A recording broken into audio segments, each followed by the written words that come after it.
So the next one is gonna be a bit weird, but it's like pretty straightforward. I feel like even saying it out is a bit awkward, but like I feel like I should have because you know yourself. Hi guys, Levi here from Bright Young Brains. So in this video, I am going to give you an idea of what you need to do to be able to cope during the year that you will be upgrading or rewriting. Let us dive into it. So obviously, according to the title of this video, I have obviously listed quite a few things that you can do. So as I'm recording now, I'm like, bro, how many things do you think you're gonna be able to pop out of your head? So I think you may be thinking, but bro, why didn't you like plan the video, write them out, yada yada yada. Trust me, I've noticed that I operate better when I just like think on the go, think on the fly. Yeah, so the first thing I can safely say about you rewriting or you upgrading is that your sleep pattern needs to be put in check. That's the very first thing. If you're going to be upgrading this year, if you're going to be rewriting, make sure that you have a proper sleep schedule, at least between Monday and Friday. So what I mean is, if you were in school last year, you already know that there was a certain time that you always had to wake up. And I mean, like one way or the other, if you were in school last year, the chances that you slept like reasonably, like around 9 or 10, are a bit low. So you may want to change that, because the issue is that when you don't have a proper sleep schedule, right, or a proper sleeping plan where you wake up at a specific time, but you don't necessarily sleep at a specific time, it's gonna mess with your head a bit, you see. So you want to be the kind of person that, for example, knows that, okay, fine, if last year I was waking up around like, let's say 6:30 or 6 o'clock to prepare for school, this year you want to do exactly that. But then what you want to do differently is you want to give yourself a specific time that you're going to, okay, sound like Michaela. But yeah, you want to give yourself a specific time that you're going to go to sleep. And I recommend around 9 and 10, you see. Between 9 and 10, I feel like this is more like a mini sweet spot, because between 9 and 10, I mean, like anything after 10, that's like 11, 11, 12, that's already like AM's territory. And you really don't want to find yourself sleeping around those times if you are serious about your academics. So that's just basically a recommendation based on, data and like human psychology. I'm not a psychologist. But anyways, so the next item is, what can you do, right, to somewhat make sure that this sleep schedule is actually going to work out, So this is one thing I can say up front.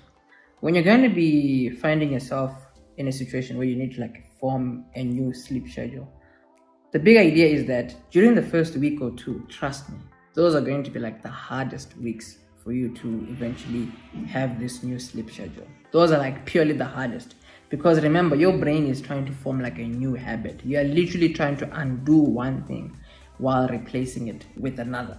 So obviously, if you're a person that's like used to sleeping in the early AMs, like 1 or 2, maybe even like 3, then trust me, if tomorrow or on Monday or whatever, you want to sleep at like 9 or 10, yeah, it's not going to be easy. It's going to be like a proper World War V type of thing, because you're going to be rolling around with all that energy, just thinking, oh man, I just could be awake watching a series, but now I have to sleep.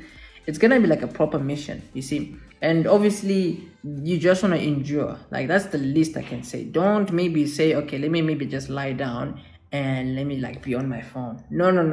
I'm like, you already know how you end up sleeping in the early AMs anyways, you see. It's because you have too many distractions. So you do want to go through the pain of just maybe rolling around a bit until, the day comes when your brain is like, you know what, we have to be gone by 9, 10, you see. Because what's going to happen is the first day, it's going to be a bit difficult. You may even end up sleeping around 12ish, which is okay.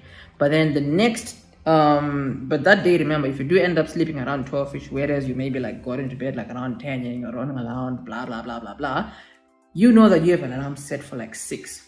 So firstly, that waking up time, because you are maybe like not used to it anymore, because you've been slacking a bit, waking up around 6 obviously on the first day is gonna be a bit difficult, you see. But the idea is you just want to get it done. You just want to wake up, So what's going to happen is during that first day, right, your remember, your habit is changing now. Your body, obviously you're not going to have as much energy, because you're also maybe going to feel a bit tired, because you maybe also going to feel as though you maybe did not get enough sleep as you are used to. Because remember, as you already know right now, whenever you find yourself sleeping in like the early AMs, and you're like at home and you really don't have school to like wake you up or stuff like that, you find yourself waking up around like 10, 11, even like 12, you know. So that's like a proper vicious cycle, because if you find yourself waking around 10, 11 and 12, I mean, like if you wake up around 10, 11 and 12, you're practically going to be maybe fully awake maybe like around 1, you know, and then you're going to have something to eat a bit, and then your day maybe starts like around 2. That's weird. You know, but I think you know what I'm talking about. So during that first day, right, what you want to do is firstly avoid things like caffeine, you know, or coffee or anything like that. The one way I've noticed that like helps me to like keep a sleep schedule is to try not to have anything during the day that maybe like supplements my energy. What I mean is, firstly, I stay away from energy drinks. If you are that kind of a person that's been living on energy drinks, yada yada yada yada yada, my recommendation is that you cut that out. You see, the reason why you want to cut that out is because, remember, you want to work with your body as an organic being, you know. So what I mean, did I even make sense? You want to work with your body as an organic being? What? What? Yo guys, I'm not a doctor, but what I mean is this: when you find yourself like needing energy drinks during the day, or when you find yourself feeling the urge to always like be drinking coffee for you to get through the day, obviously it means there's a deficiency somewhere. It means that within like your normal habits and the normal running of things, there's just a small problem. And the best way to fix that problem is to like remove yourself from thinking that you do need that kind of a resource for you to keep going, you know. So yeah, what I can say is cut out the coffee, cut out the energy drinks, cut out anything that you with like BioPlus or all that shandies. I know I may sound like I don't know what I'm talking about, but I mean, take whatever I say with like a grain of salt.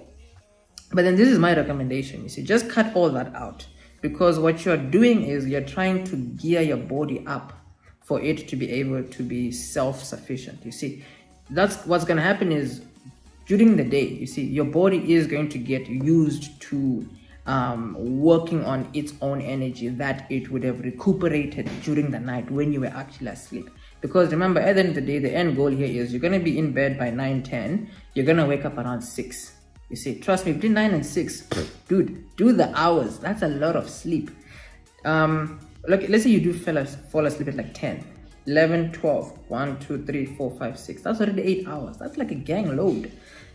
As an adult, you basically need between like around 6 to 8 hours.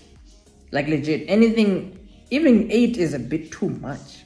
You know, trust me, it really is. So the next one is gonna be a bit weird, but it's like pretty straightforward. I feel like even saying it out is a bit awkward, but like I feel like I should have, because you know yourself.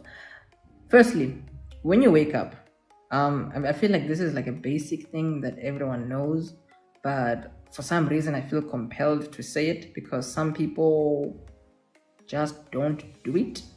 But what I can safely say is, in terms of you having like a proper routine during the year that you're going to be rewriting and all that, you see. So obviously we said we're mainly talking about like the sleep patterns and making sure that you align yourself to be able to operate as like a normal human being without feeling the urge to like be struggling all the time. Now, the one thing I can safely say is when you wake up, try to take a shower as soon as you can. Yep, I said it. When you wake up, take a shower or a bath as soon as you can. Don't roll out of bed and like brush your teeth and then now you come out of the bathroom and you do other stuff like, I don't know, eat, or I don't know. If you do work out in the morning, fine, do it and then take your shower after, fine.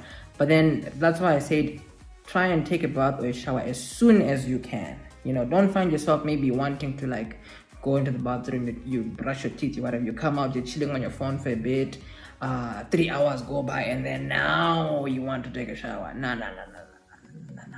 The reason why you want to take a shower or a bath as soon as you can is because it's going to give your brain that mini reset naturally. You see, because I mean, when you're asleep, you're basically having that mini reset. But then when you wake up, your natural body, like your conscious mind, needs to also have that reset.